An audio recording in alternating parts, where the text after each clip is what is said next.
Hello दोस्तों, कैसे हो आप सभी। मेरा नाम है वीरेंद्र सिंह और आज हम करेंगे difference between net profit and cash from operations. Net profit हम पहले भी कर चुके हैं, जो कि आपका आता था किसमें, प्रॉफिट एंड लॉस अकाउंट। जब हम बनाते थे तो वहाँ पर हम कैलकुलेट करते थे, मेजर करते थे कि हमारा प्रॉफिट हुआ है या लॉस हुआ है, और वहाँ पे नेट का हमें पता लगता था। यानी कि जब वहाँ पे नेट प्रॉफिट होता था यानी कि हमारी इनकम ज़्यादा होती थी, एक्सपेंडिचर कम होती थी, उस सिचुएशन की यहाँ पे बात होगी। और दूसरा हमारा कैश फ्रॉम ऑपरेशंस, यानी कि जो मेन काम है हमारे बिजनेस का, उसको मान लेते कोई प्रोडक्ट है, उसका प्रोडक्शन करता है, मैन्युफैक्चरिंग करता है, उसको सेल करता है, और इस प्रोसेस में उसकी जो भी बिजनेस से कैश की पेमेंट होती है या कैश रिसीव होती है, यानी कैश का आउटफ्लो या इनफ्लो जो होता है, उसके बारे में हम इसमें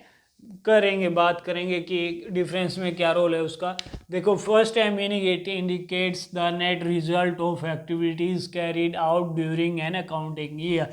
यानी कि जो अकाउंटिंग ईयर होता है, ईयर के एंड में जो कि आपका चलता है normally 1 April to next year के 31 मार्च तक, तो उसके दौरान लास्ट में हम कैलकुलेट करते हैं कि इस ईयर टोटल हमें नेट प्रॉफिट है जो वो कितना हुआ है, how much net profit is available for this year. और कैश फ्रॉम ऑपरेशन होता है आपका, it indicates the cash flow as a result of operating activities. यानी कि जो आपकी मेन एक्टिविटी है, जो मैन्युफैक्चरिंग है, सेलिंग है, उसके करने से आपका इनफ्लो आउटफ्लो कितना हुआ है कैश का, वो ये मेजर करता है। Non cash operating items, non cash operating items क्या होते हैं कि कुछ चीज़ें ऐसी होती हैं जो होती तो हैं लेकिन उनके इफ़ेक्ट से ना तो कैश कहीं पे हमारा आउटफ्लो होता है यानी कि बाहर जाता है बिजनेस, और ना ही इनफ्लो होता है यानी कि ना ही कैश अंदर आता है। तो उसी का आपका एक एग्जांपल है डेप्रिसिएशन। और जब आप नेट प्रॉफिट कैलकुलेट करते हैं तो इसको आप चार्ज करते हो, यानी कि इसको एक्सपेंडिचर की तरफ लिखते हो, यानी कि debit side of profit and loss account. और इसमें जब हम कैश फ्रॉम ऑपरेशन की बात आती है, कैश फ्लो की जब हम बात करते हैं, तो इसमें जब आप इसको शोल्व करते हैं, कैलकुलेट करते हैं, तो उस टाइम पे इसको हम एक्सक्लूड करते हैं किसके, इसके इफेक्ट को हम हटा देते हैं। यानी कि हमने पहले क्या कर रखा है, इसको ऐड कर रखा है एक्सपेंसेस में, तो हम इसको लेस कर देंगे। फिर है non operating items. Non operating items यानी कि वे आइटम्स जो कि ऑपरेटिंग नहीं है, यानी कि जो मेन हमारा ऑपरेशंस है मैन्युफैक्चरिंग का, सेलिंग का, उससे रिलेटेड नहीं है। जैसे है आपका गुडविल रिटर्न ऑफ, तो इसमें क्या करते हैं, इसके इफेक्ट को हम कैलकुलेट करते हैं आफ्टर टेकिंग इनटू अकाउंट, यानी कि इसको कंसीडर करके लेके चलेंगे उसमें। लेकिन इसमें क्या करते हैं, इसके इफेक्ट को भी हम क्या कर देते हैं, एक्सक्लूड कर देते हैं, यानी कि हटा देते हैं किसके इफेक्ट को, गुडविल रिटर्न ऑफ के।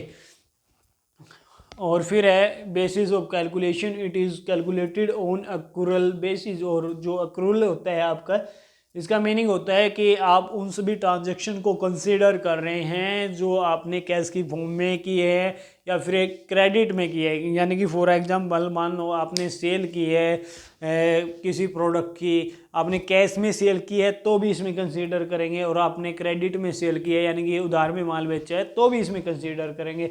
और इसमें it is calculated on cash basis, और इसमें हम सिर्फ ओनली कैश ट्रांजैक्शन को ही कंसीडर करेंगे, क्रेडिट ट्रांजैक्शन को कंसीडर नहीं करेंगे। इसको फिर दोबारा से देख लेते हैं एक बार। मीनिंग की अगर बात करें तो इसमें ईयर के एंड में हम क्या करते हैं, यानी कि साल के अंत में हम इसका नेट प्रॉफिट निकालते हैं कि कितना अवेलेबल है, और इसमें कैश फ्रॉम ऑपरेशन में हम ये पता लगाते हैं कि जो मेन ऑपरेटिंग एक्टिविटीज है उससे कैश कितना इनफ्लो हुआ, कितना आउटफ्लो हुआ है बिजनेस से। Non cash operating items, non cash operating items यानी कि जैसे कि डेप्रिसिएशन है, इसके इफेक्ट को हम इसमें लेके चलते हैं और इसमें एक्सक्लूड कर देते हैं इसके इफेक्ट को, यानी कि हटा देते हैं।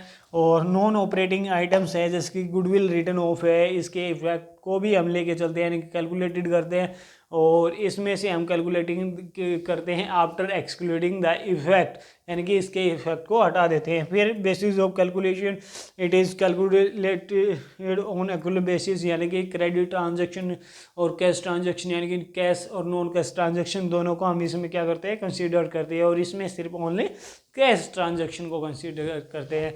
आई होप आपको ये डिफरेंस अच्छे से समझ में आया होगा। अगर फिर भी आपको कोई डाउट बाकी है तो नीचे कमेंट सेक्शन में ज़रूर लिखें कि सर अभी इस पॉइंट में डाउट बाकी है, ताकि हम आने वाले टाइम में उसको दूर करें, सोल्व करें उस डाउट को। और वीडियो देखने के लिए thank you, have a nice day to.